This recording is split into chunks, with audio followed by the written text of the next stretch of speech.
समय का यहां वर्णन करते हैं। परमाणु सबसे छोटा हिस्सा परमाणु, जब दो परमाणु मिलते हैं तो उसे एक अणु कहते हैं।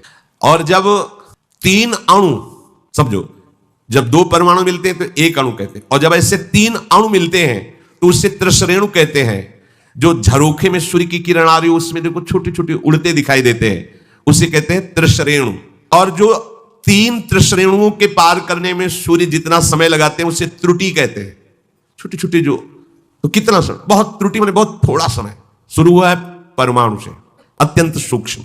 100 त्रुटियों का एक वेद, 3 वेदों का एक लव, 3 लवों का एक निमेष, ये 3 लवों का एक ये निमेष हो गया, और 3 निमेष का एक क्षण, 5 क्षण की एक काष्ठा, 15 काष्ठाओं का एक लघु, 15 लघुओं की एक नाड़िका, 6 नाड़िकाओं का एक प्रहर, और 8 प्रहरों का एक दिन रात होता है मनुष्य का।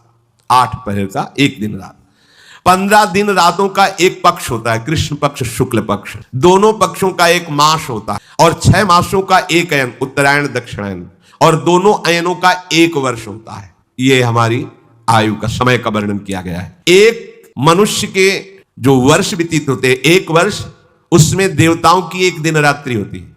हमारे एक वर्ष, उनके एक दिन एक रात्रि। उत्तरायण दिन और दक्षिणायन रात्रि होती है, 6 महीना। हमारी जो दिन रात्रि है उसकी क्या गणना है, सोचो।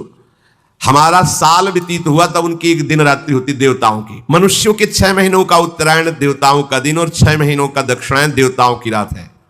इस तरह देवताओं के समय का परिमाण मनुष्यों के समय के परिणाम से 360 गुना अधिक माना जाता है। 360 गुना। इस हिसाब से मनुष्यों का एक वर्ष और देवताओं की एक दिन रात, मनुष्यों के 30 वर्ष देवताओं का एक महीना, और मनुष्यों के 360 वर्ष देवताओं का एक वर्ष। 3-4 बार जन्म हो जाएंगे देवताओं के एक वर्ष में, अपने 3-4 बार जन्म हो जाए। 360 वर्ष, 80 में राधे राधे, बहुत जब ज्यादा 90 पर, कोई बिरला 100।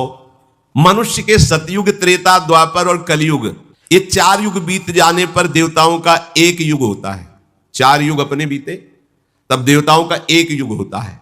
मनुष्यों के सतयुग के 17,28,000, त्रेता के 12,96,000, द्वापर के 8,64,000 और कलयुग के 4,32,000, ऐसे कुल 43,20,000 वर्ष बीत जाने पर देवताओं का एक युग होता है।